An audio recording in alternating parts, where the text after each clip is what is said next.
keşiyə səbtənam elədik o dəfə. Maniyə. Həm sənin adı yazdırdıq, həm Maninin. Hə. Maninin adı çıxıb.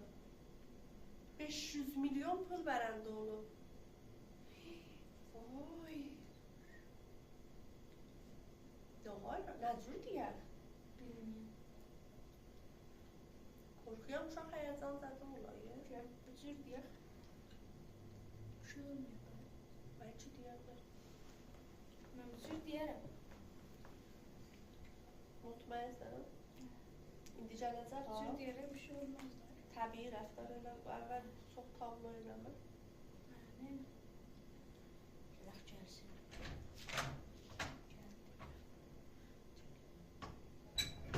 Salam. Salam. Səlam.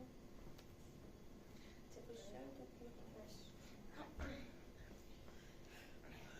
Nə cürsən? Sağ ol. Nə oldu mən? Mani, nə? Deyəm sənə 500 milyon pul versələr, sən nə qayırarsan?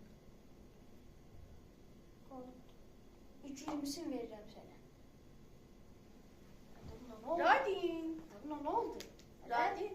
Adama bu qərar idi qəşş eləyə. 20 milyondan sonra qəşş elədi.